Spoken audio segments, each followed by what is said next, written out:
Welcome. My name is Tony Savorelli. I am the Web Development Manager at Harvard Medical School. I've been in this position for a little over a year. I started in the summer of 2022. And just as a little background, my team manages mostly front-facing marketing type sites, among which the HMS, Harvard Medical School flagship site, and a fairly small number of what we call microsites. Actually, I can show them. I'll be looking at the screen. Sorry in advance, I'll be looking at the screen a lot. It's just a large screen. My brain just wants to look at that. We call them microsites because originally they were supposed to be like effectively microsites off of the flagship site. They were never ultimately designed to be that way, so they are individual Drupal sites, which, as this slide says, used to be hosted as a multi-site on Acme Site Factory. The main features of these sites are listed here. They have pretty much identical configurations. There are a few exceptions and a few specific use cases that we need to cover that are not part of the main config. Our content structure and our front-end UI components are pretty much all home brewed. They were originally developed by a vendor, but they've been around since Drupal 8. Now we're on Drupal 9. Since Drupal 8, I believe they might have been a migration from Drupal 7, so there's a lot going on, a lot of history there. Up until, I want to say, 8 or 9 months ago, this multi-site was running as a fat repository, meaning we had our Bitbucket repo for the multi-site, which was completely built locally, and then we run Composer install locally. We pushed all our artifacts to Bitbucket, and then from Bitbucket to Acquia. Actually, originally from Bitbucket to nowhere, and then from local to Acquia as well. It was a fairly old-fashioned way of doing things, but sort of makes sense. Everything was built in Drupal 7 originally, and so there were some legacy processes that we were using. There was no standard configuration management, so all config was in database, and that was that. We used some tricks to make sure that config changes would be carried over to the proper sites. A lot of partial imports. It was complex. It was a bit of a mess, to say the least. Deployment was time-consuming. When we launched the Drupal 9 version in December of last year, it took 4 or 5 hours. We had to deploy twice because there was a glitch and we had to reboot it. It was fun. Not fun. Sorry. I need to be less sarcastic. I need to tell you what it is. It was not fun. The local development setup was, as I call it here, jarring. It was complicated. We are using Lando as our local development, and every time somebody had to switch to a different site, they would have to wipe the database, bring it like a specific database from that specific site. There was no internal procedure to handle the multi-site as a multi-site, so it was not great. I needed change. I decided that it was time to not have this set up anymore, and we took the opportunity. So we made the decision to switch away from Site Factory because the multi-site wasn't doing it for us anymore, especially because when we were deploying, all the sites were in danger of going down dramatically. So when we deployed Drupal 9 in December, there were quite a few dissatisfied customers. And it's only 35 sites, but they are important sites for, they are department and office sites. So people need them to be up and running at all times. So the changes that I wanted, among the changes that I wanted, were switching to a lean repo, so we wouldn't have to commit all our artifacts, all our vendor directory, everything, core, contrib modules. We wouldn't have to do that. Use Drupal's configuration management, because that's the sensible thing to do at this point in history. Standardize our build process so that there wouldn't be any surprises when switching from local to a dev environment or to a remote environment and to live, and facilitate local environment or local development. Overall, I wanted to reduce stress. I wanted to reduce effort, reduce downtime during deployment, and ultimately one day ensure consistency among sites. That last point maybe I haven't totally gotten to yet, but that's beside the point, and it's outside the scope of this talk. So a few methods and tools that we used. I'm going to say I a lot because this is my brainchild. So I take responsibility for the successes and the failures. There are some of those. So I wanted to use, so our main repo is on Bitbucket, so we wanted to use Bitbucket's pipeline features. I had to build a lot of scripts to make this whole setup work, both in terms of how to handle these microsites, quote unquote microsites, locally and remotely, standardized configuration and settings and all of that. As I was mentioning before starting the official talk, this is where at DrupalCon I sort of had a big reveal, because I was talking, I went to DrupalCon under the false pretense of talking about multi-sites. In reality, by the time we got to DrupalCon Pittsburgh, we had already moved away. So this was the big reveal. Now with multi-sites, we moved away from Site Factory, and of course, moving away from a multi-site, breaking up a multi-site simplifies certain things and then makes a lot of other stuff more complicated, because we started with one site, technically, and we ended up with 35, plus another few that haven't launched yet. So potentially there are issues of scaling up when this happens. So we moved to a new hosting provider, Pantheon in this case. Each site received its own code base, because as we may or may not know, as you all may or may not know, Pantheon does not support multi-sites, so that was an initial challenge. But the happy result of all this was that we removed the single point of failure that we used to have. Deploying 35 sites would mean deploying 35 sites, not one site. And so we could catch issues right away. We could deploy in batches. I almost never do that anymore, but initially I would just deploy in 3 batches, just because, if something happens in the lower profile sites, then I can stop everything without having to actually take anything down. We have a very demanding change control advisory board at the medical school, and this move allows us to lower the threshold for change control requests for major changes, because at this point, deploying these small sites, even deploying a small CSS bug fix, for example, doesn't require having to go through change control, because it doesn't involve potential danger for all the sites. And like I said, we can do staggered deployments and spot deployments if we want to deploy just a change to one of these sites. Now we can, and it's done in like 5 minutes as opposed to 2 hours.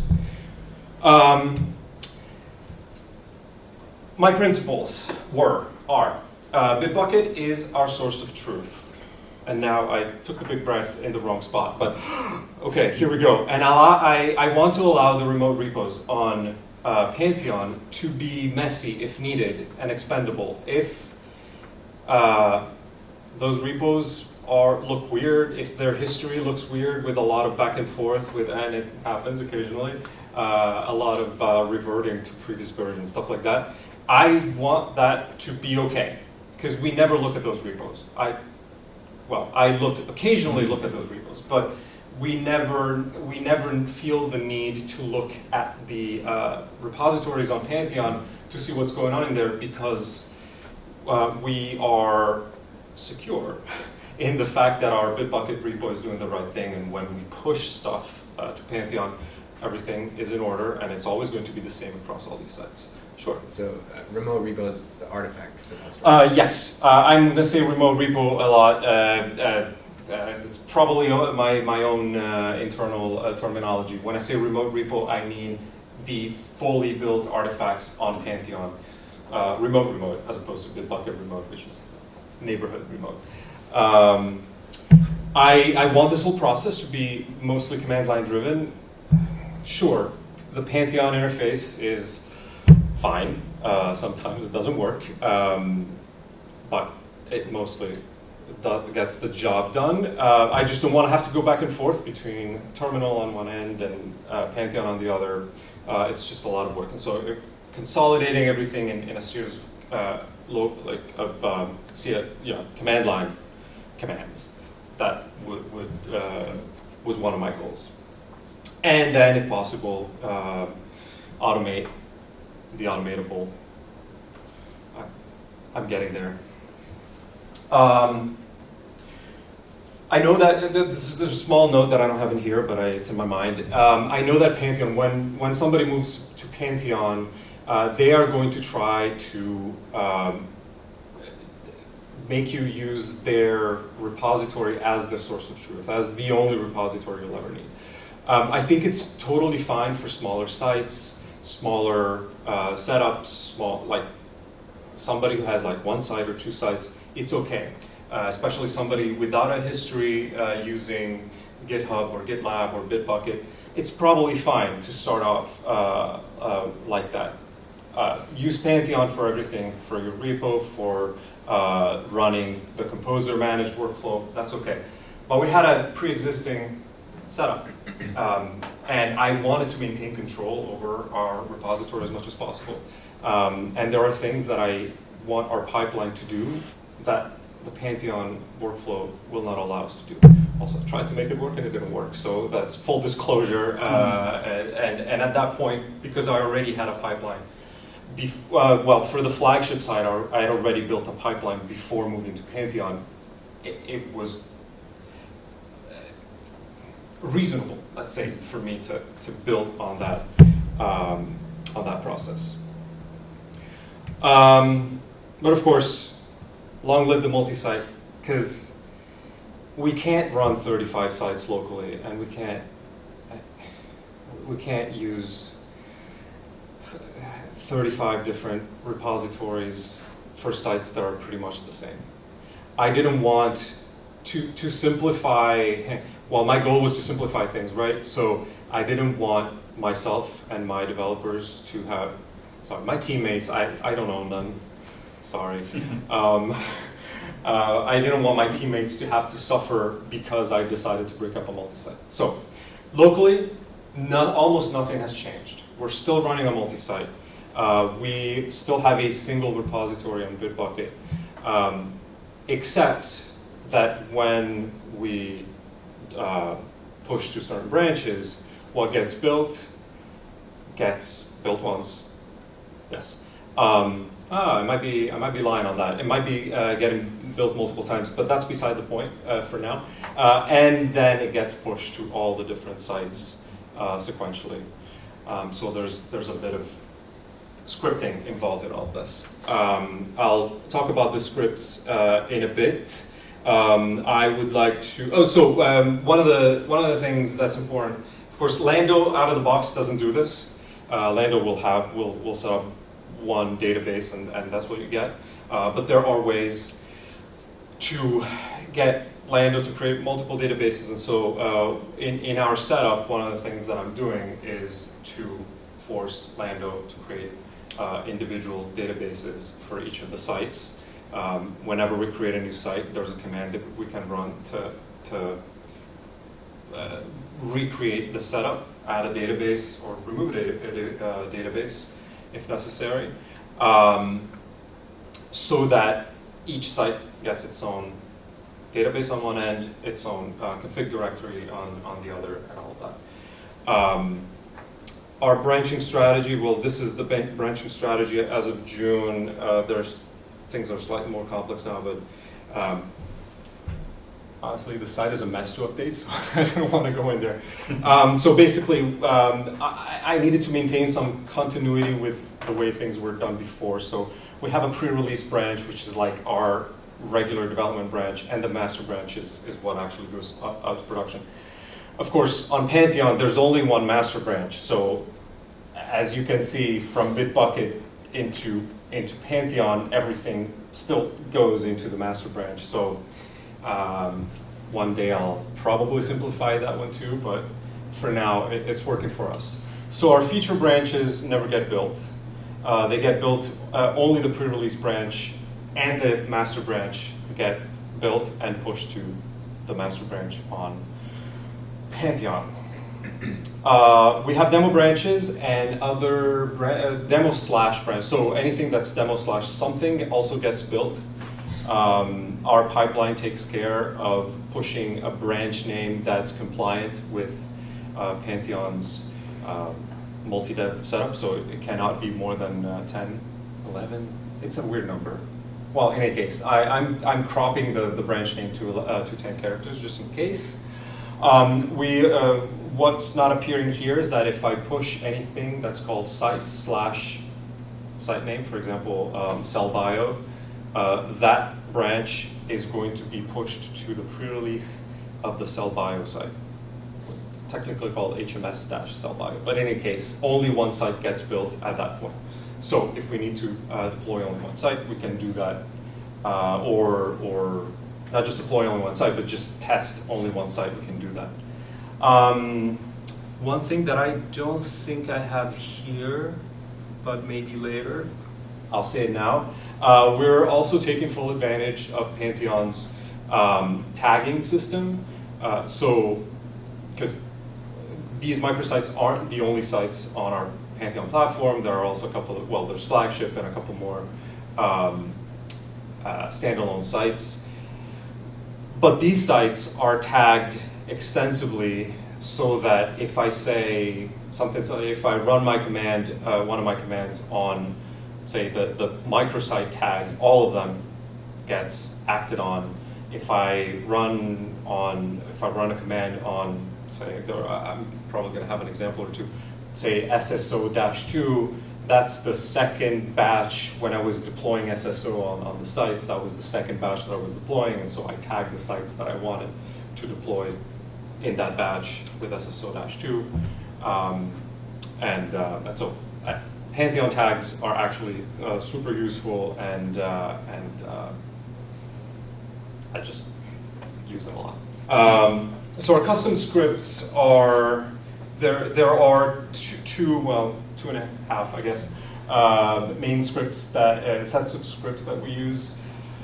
Multisite scripts are the one that we use to handle the local multisite, really. For local administration, such as, I have a list here, grabbing aliases from Pantheon, copying configuration from one site to the other. So basically, say I change a display mode for a content type which is supposed to be a change that happens across all sites. I can do it on one, run this config copy command, and that's going to take care of copying that one or multiple config file across all the sites. And yes. Are you going to talk more about that? About configuration? Yeah. Yes. I think I am. I will. When I talk about pipeline scripts, if I get to that point and I don't talk about it, please let me know, because that's important. How the hell are you handling configuration on multi-sites? Yes, that's what was in your mind, presumably. A command to deploy the site to Pantheon, another command to get all sites information, to refresh the local setup, I also have a command to watch, and it's the latest that I've built, to watch the workflow. It's basically a wrapper for Terminus Workflow Watch, which allows us to see what's going on Pantheon. It's still a little squeaky, so one of these days it's going to be better. Then we have bulk drush. I don't just run any drush commands willy-nilly because some of them are dangerous. So I have a subset of commands that I find useful, that I built a wrapper around so that I can run them across all the sites. So my command would be lando ms drush cr. That's going to clear caches across all the local sites. Config export, import, updb, enable modules, or uninstall modules. A couple of commands to synchronize files from the remote and database from the remote, just in bulk. I found no other way than to actually just create my own scripts. So now, are you using the local multisite? Yes. Okay, so you have a different URL. Yes.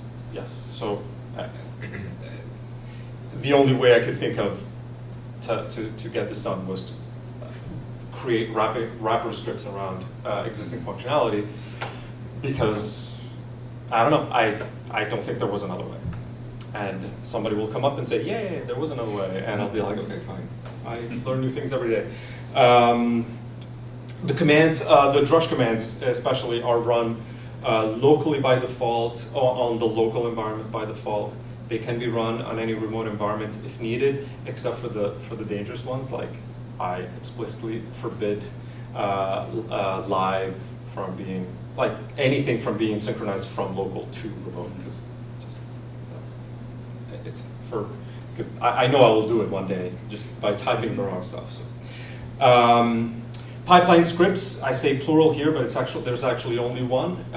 It's the script that actually builds the artifact during the pipeline and pushes it to each individual site. It depends on a fork of a package called lastcall/artifact.sh, which I copied from my previous job. It's open source. It's a fork because the original package doesn't. It doesn't really deal with tags the way I want it to, so I had to sort of build on top of that. So pipeline. This is where I'm talking about all that stuff. So what happens during the pipeline is, so on a standalone site, single site, the pipeline will simply run Composer, commit the artifacts to Pantheon and push, or to the Pantheon repo and then push to Pantheon. That's it, simple. In the case of the multi-site setup, depending on which tag I run the command on, it's going to the pipeline is going to grab the sites that I need to deploy and then it's going to do some trickery, because locally my config directory looks like config/sites/many directories, each for each of the sites, named after the sites, and but the remote config directory for each of the sites is just config/default. So what the pipeline does is create a copy of the config directory, and it's not technically what it is. I could show you the code. It was outside the scope of this talk to show you the code. Come to DrupalCon if they accept me next year. What it basically does is take the config directory that's specific to each of the site, turn it into the default, and then push that.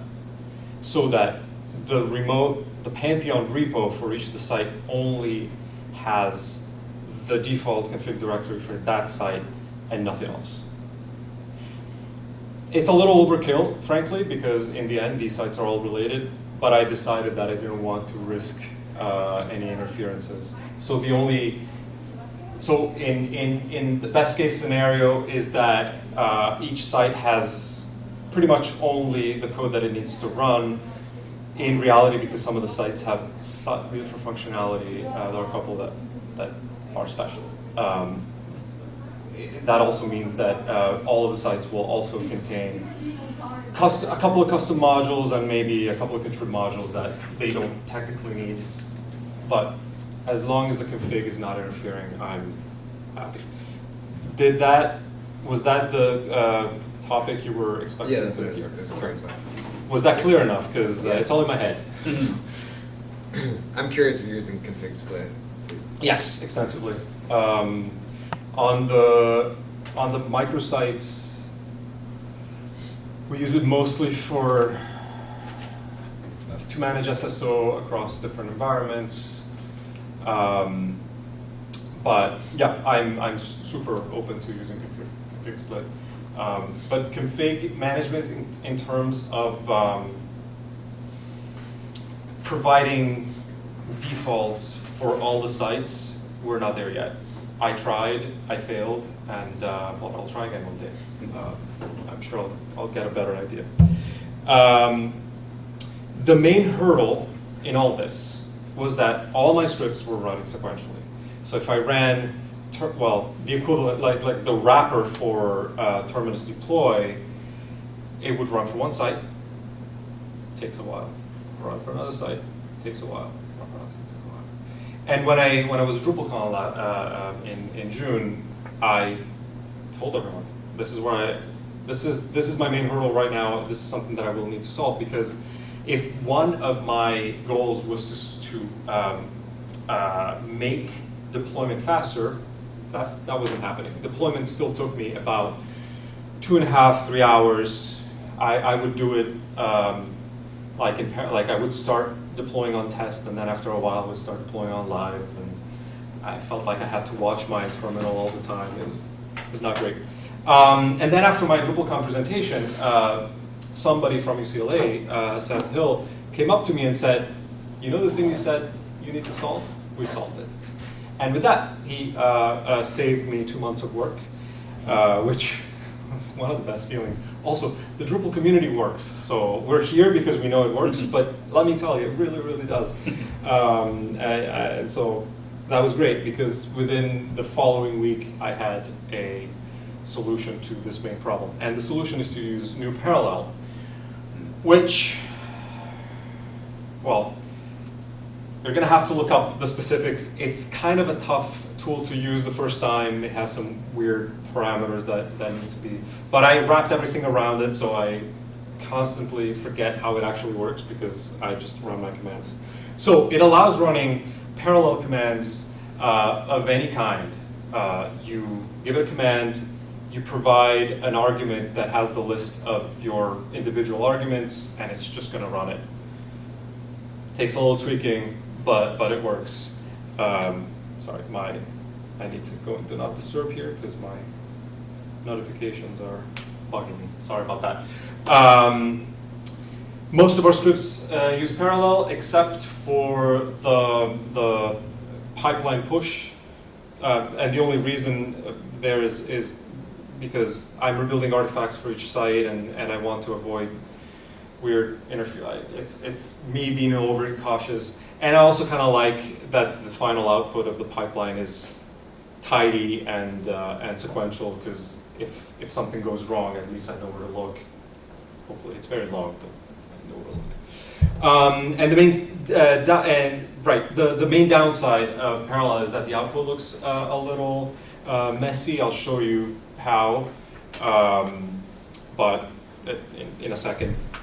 But it's worth it. It's absolutely worth it, because I cut my deployment time from a couple hours to 4 minutes. So, and I double checked to make sure that was the actual the actual number. So, this is a couple of examples of my deploy commands. It could be lando ms multisite deploy. That's the wrapper for terminus deploy. V, in this case, V411 or V20. Those are git tags that I want to deploy.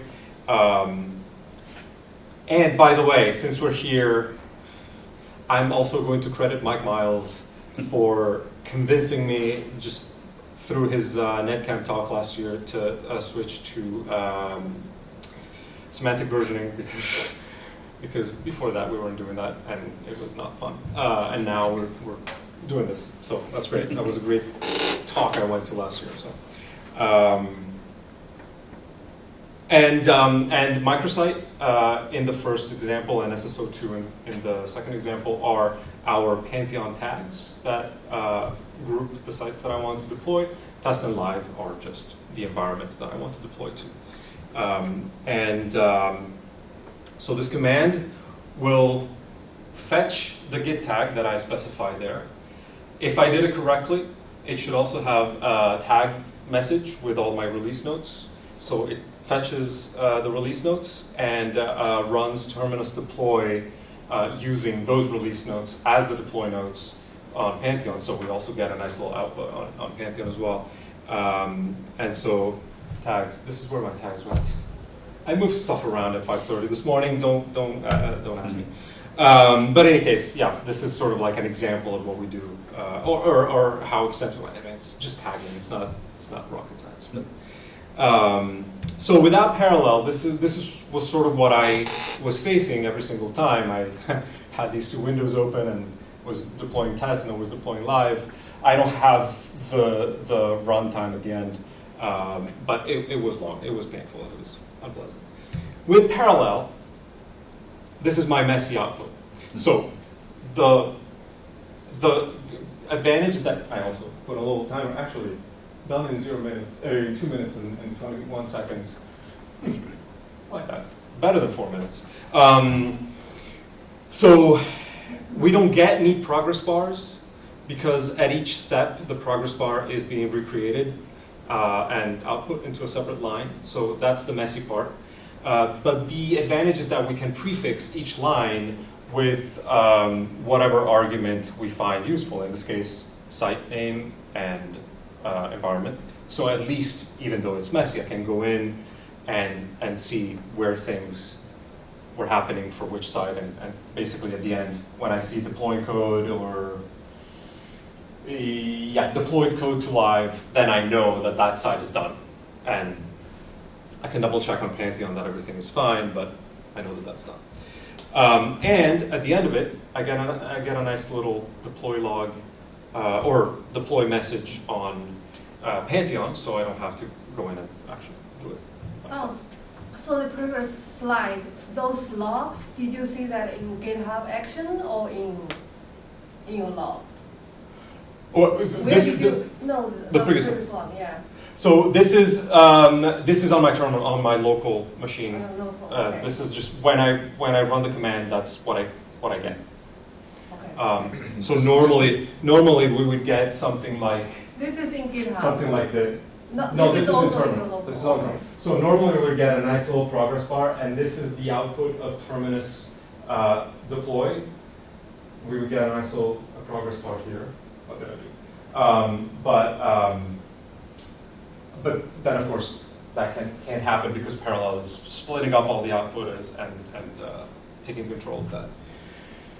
But again, it's a very small price to pay for something that takes so much less time. Did you say those progress bars are not reliable? No, they are reliable. They're instead of having a single one, you're going to have every time it changes, you're going to have a new line. Yeah.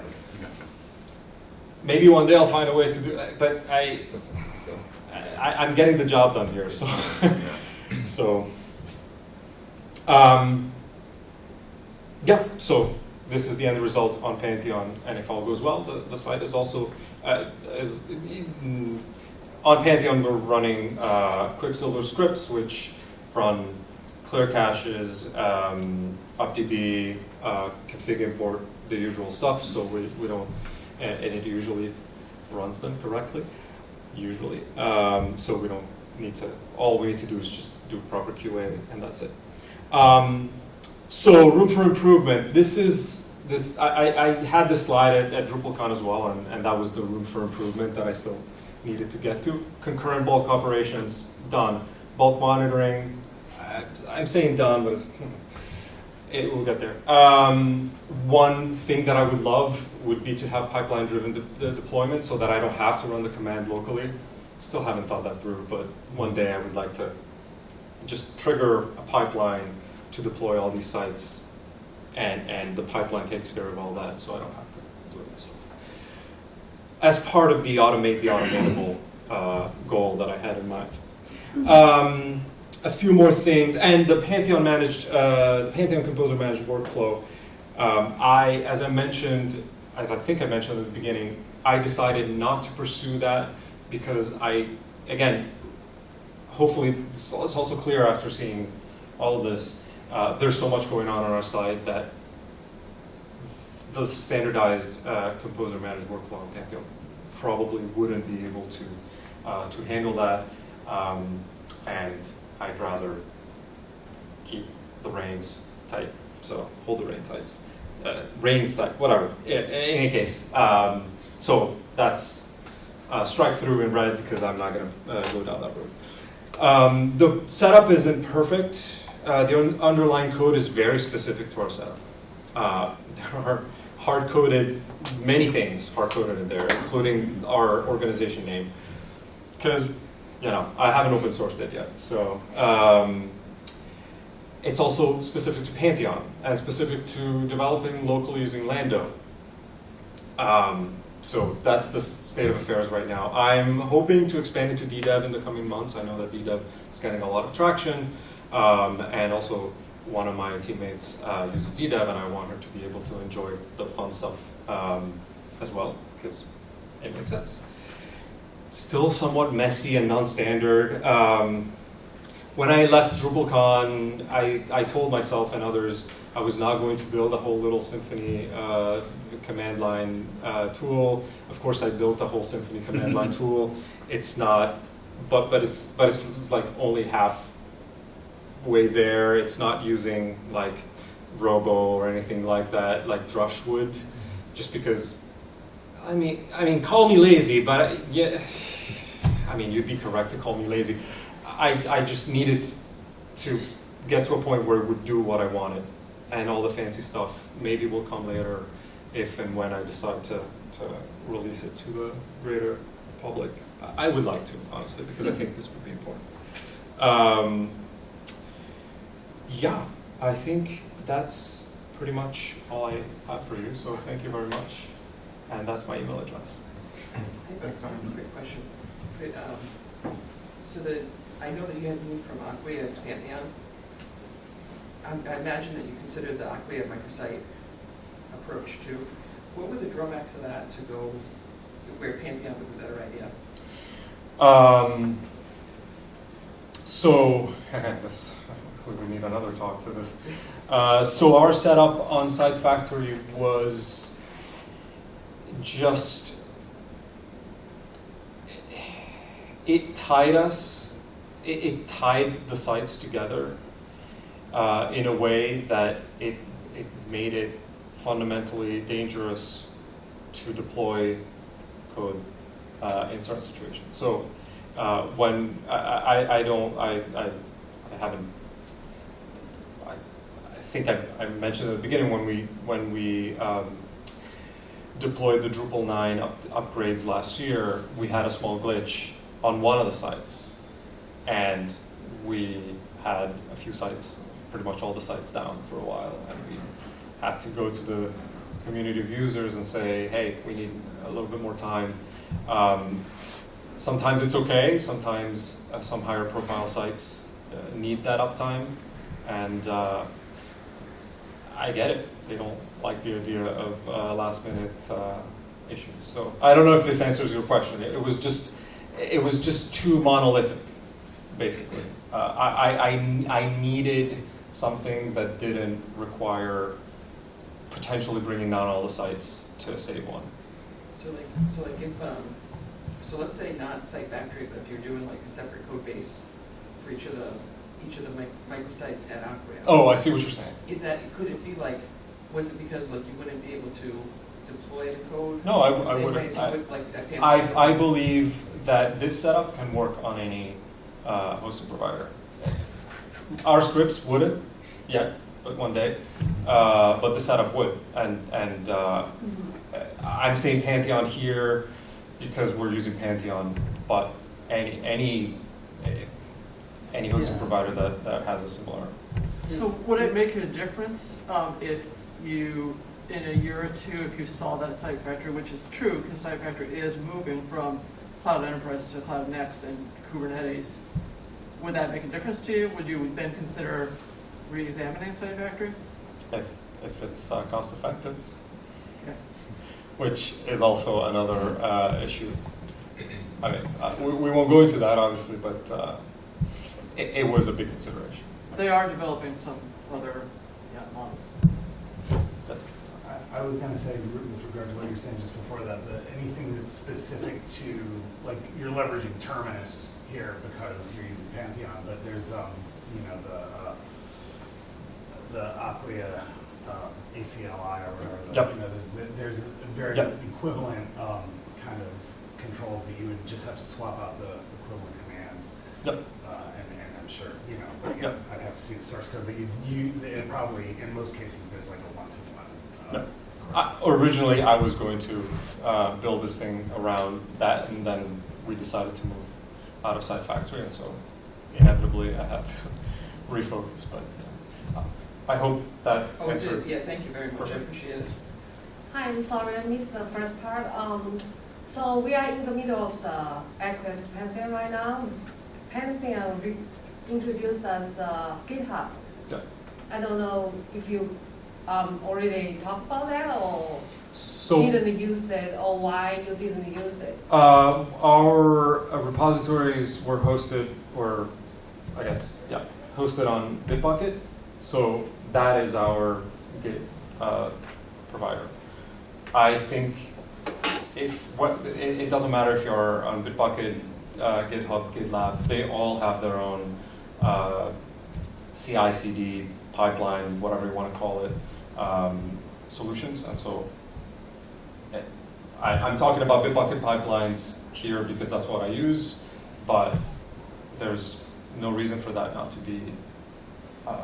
So those scripts you just, like those logs, all the pipeline logs you just run, did you run in Bitbucket or you run Those local? I showed you for the deployment, I run them locally on my machine. Okay. So, but then there are specific scripts that are running in the pipeline as well. Did you say that it's also specific to Lando tooling? You're running like a Right now, Lando yes. command to launch it? Yeah. That's very interesting. I missed some slides. Maybe that I just talked about and didn't reveal all the secrets, but yes. No, I came in late. Oh, never mind. Yes, so I add a couple of sections to our Lando tooling setup, and also because of the local multi-site, I run commands to create the database if they don't exist locally, and that's really pretty much it. It's, of course, it's not slick from that point of view, but it No, works. I think that's cool. If, like you were saying, you can port that to DDEV or whatever. It's pretty simple the way DDEV handles. Yeah, I'm sure it is. I just haven't Just like looked a into shell it. script. You put Yeah. in the directory. Well, and one really good example of that is handling the multiple databases, which it's done for a long time. You wouldn't have to do something special like you did in Landos. I can't wait. So since you're doing the builds locally, do you have a practice that you're dealing? So when I've done that, if I'm doing active development with the local setup, and then having to run a deployment, it can be very disruptive to that like if it's deployment is on a separate task from the actual deployment, like you have to make sure it's committed in the same state. Do you have separate local setups for development, or is that not an issue generally? No, not really. Yeah. Maybe I didn't understand the question, but Just like you have to have a clean working directory to do the local build. So right, but you're we're reliant on we're that running local- the build locally, but we're not pushing artifacts from our local machine. That's all happening in the pipeline. Oh, okay. So, that used to be our old setup, Yeah. and that was never clean. I thought it was, but it's generating the artifacts. It's generating artifacts after we push it to Bitbucket. So we push to Bitbucket. Okay. Bitbucket runs the pipeline, which regenerates the artifacts. Right. And so as long as our composer.log and .json, hopefully, are valid, which didn't used to be the case before all this, because we would run it locally, and if they had issues, we didn't notice because there was no double checking whether Composer was never run anywhere else, and so if we had a broken composer.log, we would find out like months later. So how are you pushing from Bitbucket to?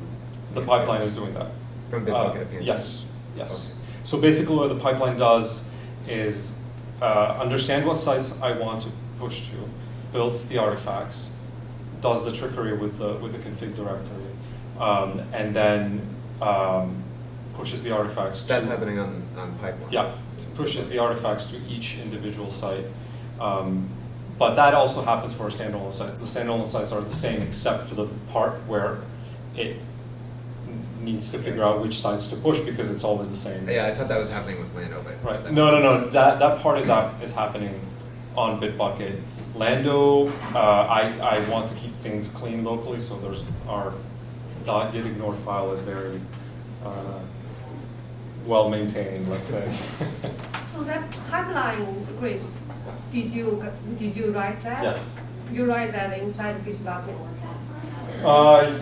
Yes, they will run in Bitbucket, but I wrote that. They are they're part of our code base. So how long it will take, like the whole deployment for you guys? The actual deployment, Yeah. about 2 to 5 minutes. So do you guys have any create multi-dev in Pantheon, which would take 20 minutes? No, you don't have that step. Okay, I will stop lying. So the pipeline itself takes 20 minutes. Okay. So pushing the actual code to Pantheon, to all the different sites on Pantheon, that actually takes about 20 minutes. Once the code is there, the deployment, so basically running Terminus deploy across all the sites, that takes about 2 to 5 minutes. Pushing code, of course, takes a while because the code needs to be built, and then, Git is not always the fastest tool, but that, because that happens sort of on the background, once I push my code to Bitbucket, the pipeline runs without me having to do anything about it. I can just, basically, I know that if I don't get an email that says that it failed, I don't even need to monitor. I still monitor it, but I don't have to worry about it unless I get an error message via email. Once that's done, then I can run my deploy command locally, and which is the part that I would like to also move up to the pipeline one day. Did Pantheon people, because we are in the middle, so Yeah. I'm sorry. No, it's great. I was there a few months ago, so. Yeah, did Pantheon people introduce you any their solutions or their scripts, their GitHub? Some, yes. They helped out with, they knew what my intention was going to be about splitting up the multi-site, and so they provided me with some initial ideas. Even before we actually moved, they were super helpful during the sales process as well. Then I made it my own. They gave me some templates basically, but they are. If you ask, they will provide.